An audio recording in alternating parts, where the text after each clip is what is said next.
moi, dans cette bataille municipale, j'ai un seul adversaire, un seul. C'est la droite et l'extrême droite.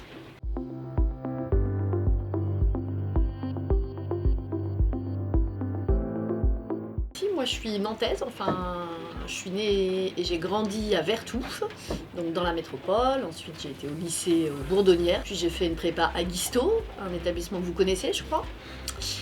Et puis après, j'ai fait des études supérieures, je suis partie un peu à l'étranger et ensuite je suis revenue à Nantes où j'ai commencé à travailler sur toutes les questions de démocratie locale et de politique de la ville avant de m'engager pour servir Nantes et servir les Nantaises et les Nantais. D'abord, je voudrais dire que ce que j'entends, moi, comme maire cette fois, c'est que la préoccupation des Nantaises et des Nantais pour la sécurité, je crois qu'elle traverse toutes les sensibilités. Et qu'on peut être de gauche et de droite et sincèrement se dire oui, la sécurité c'est important. Parce que ça l'est. La sécurité c'est un droit fondamental.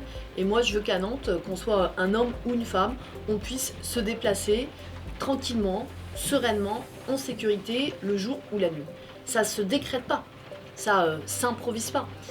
Et donc à Nantes, la mobilisation pour la sécurité, elle est collective, elle est déterminée, elle est totale. Qu'est-ce que ça veut dire? Ça veut dire qu'on travaille en complémentarité, la police municipale et la police nationale. Si je le dis de manière rapide, la police nationale, elle, sa mission première, c'est de démanteler tout ce qu'on appelle aujourd'hui le narcotrafic. On en parle beaucoup aujourd'hui en France, et c'est une réalité que le narcotrafic gangrène le pays. Et de notre côté, nous, on a mis des moyens sur la table. Moi, j'ai mis des moyens sur la table. Je donne juste un exemple. On démarre l'année 2026 avec des effectifs de police municipale qui ont doublé par rapport à 2020. Quand vous sortez, vous ou vos amis dans votre lycée ou ailleurs, vous voyez parfois des équipes qui sont à l'entrée des trams. Ça, c'est l'unité métropolitaine des transports en commun. On l'a voté à l'unanimité, d'ailleurs, à la métropole. Quand vous êtes sur l'espace public, vous voyez peut-être la brigade sur l'espace public. Elle, son rôle, c'est de faire respecter, cette fois, plutôt, on va dire, tout ce qui est les incivilités. Bref, on a besoin de tous les maillons de la chaîne. L'éducation, la prévention, mais quand c'est nécessaire aussi, la sanction républicaine.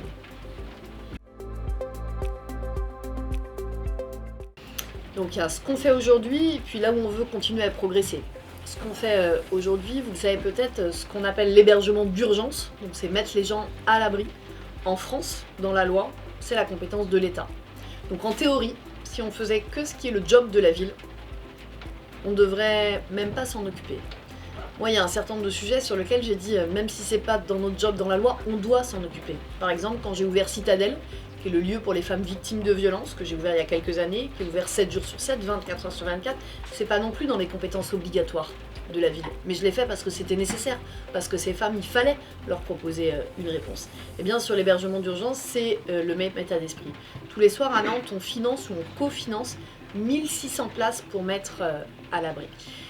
Dans notre programme, avec la Gauche Unie pour Nantes, on prend un engagement, qui est de doubler le nombre de places en hébergement d'urgence, en lien avec l'État, bien sûr, parce qu'il faut travailler en complémentarité, et avec un objectif qui pour moi est très important, qui est 0 enfant à la rue. Parce qu'un enfant, quelle que soit sa situation administrative, c'est toujours d'abord un enfant. Alors, c'est d'abord un programme pour protéger les Nantais. On a évoqué les questions de sécurité ensemble, on aurait pu parler des questions de santé.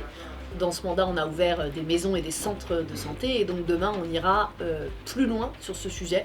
On veut un centre de santé ou une maison de santé, notamment dans chaque quartier populaire.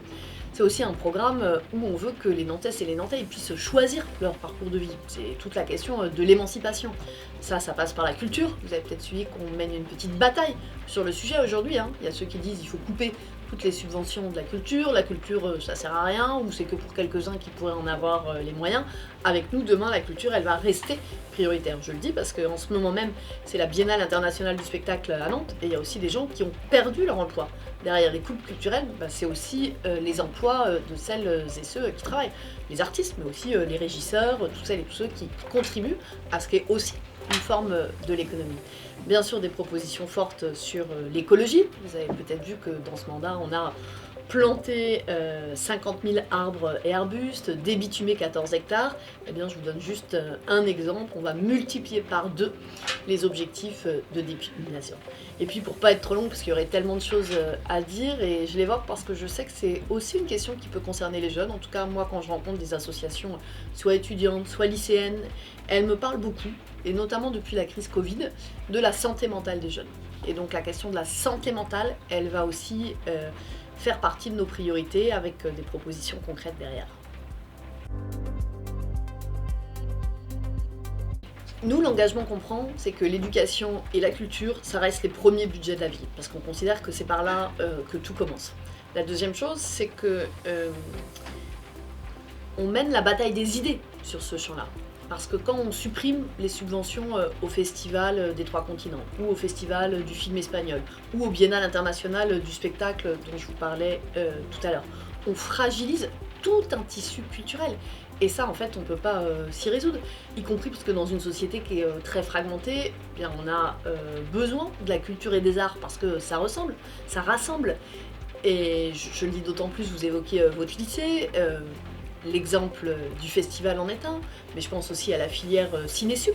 Ce matin même, je rencontrais des acteurs de la culture du cinéma qui me disaient comment ils se retrouvaient directement impactés par ces questions. Donc choisir une équipe municipale, c'est choisir des valeurs, c'est choisir des priorités et c'est choisir des solutions très concrètes pour la vie quotidienne.